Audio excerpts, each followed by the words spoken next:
بسم الله الرحمن الرحيم. اللهم به نستعين. اللهم صل وسلم وبارك على سيدنا محمد وعلى آله وصحبه وسلم أجمعين آمين. ازيكم حبايبي؟ عاملين ايه في كل مكان؟ يا رب تكونوا في أحسن حال. النهاردة إن شاء الله عاملين مع بعضينا وصفة حلوة خالص احنا كلنا بنحبها إن شاء الله، بنعملها في رمضان كريم عليكم جميعا يا رب. وصفة الجلاش اللي هو الحلو، الجلاش الحلو. المقادير معانا ان شاء الله النهارده سهله خالص وبسيطه.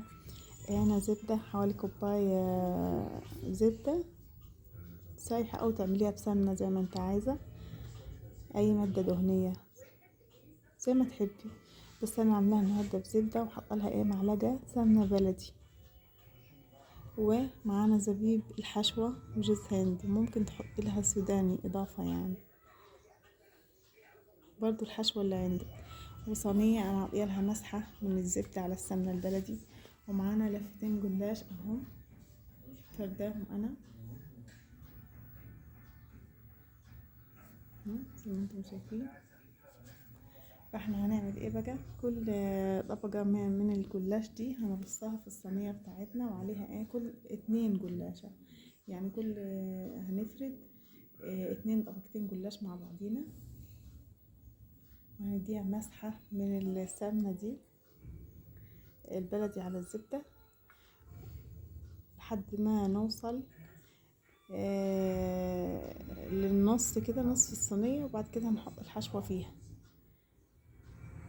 هفرد كام ورقة جلاش عشان بس انا ما اطولش عليكم في الفيديو، وهديهم مسحة من الزبدة على السمنة البلدي، وبعد كده انا هوريها لكم علشان بس ما يطولش عليكم الفيديو. حبايبي في كل مكان، كل سنة وانتم طيبين يا رب، وعيد عليكم الايام بخير وصحة وسعادة وسلام. رمضان كريم علينا وعليكم اجمعين يا رب. ما تنسوش حبايبي تصلوا على رسول الله عليه افضل الصلاة والسلام، تذكروا الله طول اليوم. خليكم معايا. اول طبق يا حبايبي انا عملت رجين من الجلاش او طبقتين من الجلاش مع بعضيهم، واديتهم مسحه اهي من الماده الدهنيه اللي عندنا.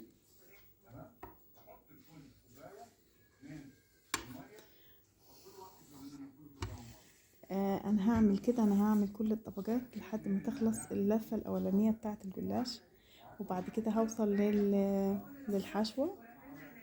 انا هوريلكم الحشوه انا بحشيها عشان ما يطولش عليكم الفيديو. حبايبي ما تنسوش صلوا على رسول الله عليه افضل واجمل الصلاه والسلام.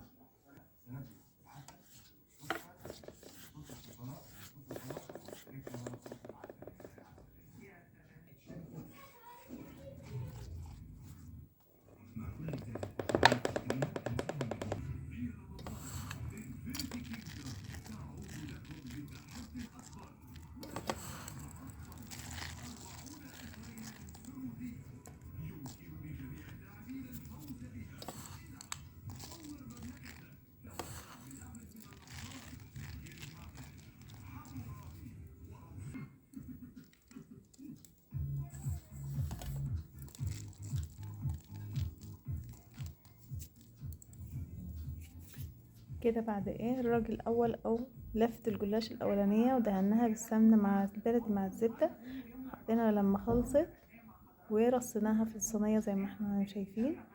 انا رشيتها الحشوة في النص اللي هي زبيب مع جوز هند، وبعد كده هكمل فوق الحشوة دي بقى لفة الجلاش التانية اللي هي طبقات او رجات وعليهم مسحات من السمنة لحد اخر المقدار بتاع لفة الجلاش. هوريها لكم.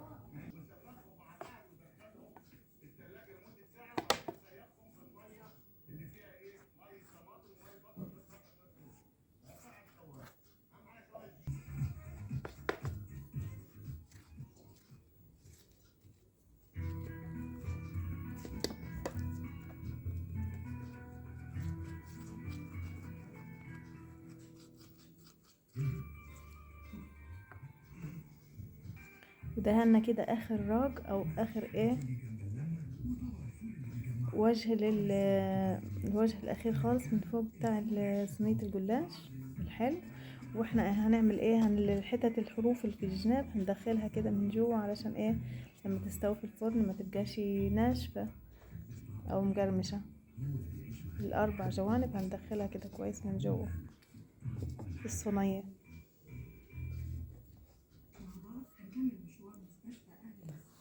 اهو حبايبي انا دخلت الاربع جوانب. بعد كده انا هقطعها مربعات واحطها في الفرن عشان تستوي. كده الصينيه بتاعتنا كده احنا خلصناها حتى بالسكين وايه قطعناها خرط متساويه. نحطها دلوقتي بقى في الفرن علشان تستوي لحد ما وشها يصفر لونه او يحمر لونه زي ما انتي عايزه. وبعد كده هتطلع من الفرن ان شاء الله. مش هنسقيها بالشربات وهي سخنه، لا هنسيبها لما تبرد. والشربات برضو هو بارد، هي باردة والشربات بارد عشان ايه تتشرب وما تعجنش القطع بتاعت الصينية دي، عشان ما تعجنش في الشربات. لما يكون سخن هي ايه تعجن. فاحنا نسقيها بالشربات هي وباردة والشربات بارد. انا عاملة الشربات ومجهزاها. عملته ازاي؟ انا حطيت معلقة واحدة، لا سوري، كوباية معيارية اللي هي 200 ملي مليانة من السكر، وزيها بالظبط كوباية من المية. ضفت عليهم عصرة ليمونة او سنة ملح ليمون لو انت ما عندكيش ليمون. وممكن تحطي لها معلقة عسل نحل او معلقة جلوكوز زي ما انت عايزة. لو ما عندكيش برضو خلاص رشة الليمون، ملح الليمون او عصرة الليمونة هي هتحل محل معلقة العسل الجلوكوز او عسل النحل. انا هحطها دلوقتي في الفرن، وبعد كده لما اسويها هطلعها واوريها لكم ان شاء الله واسقيها بالشربات. ما تنسوش حبايبي صلوا على رسول الله عليه افضل الصلاة والسلام. ولو عجبكم الفيديو بتاعي او قناتي ما تنسوش تشتركوا فيها، ده ينورني وعلى راسي اكيد من فوق. كل سنة وانتم طيبين يا رب، يعود عليكم الايام بخير. اتمنى لكم كل خير من كل قلب ان شاء الله.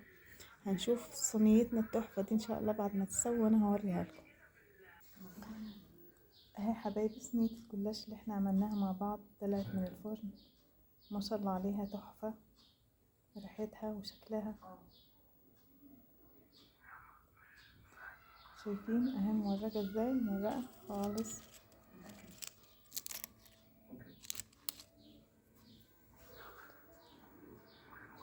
انا هاخد منها كام خرطة في طبق يعني، وبعد كده هوريها لكم كام قطعة في طبق هوريها لكم. تحفة ما شاء الله عليها. وبكده خلصنا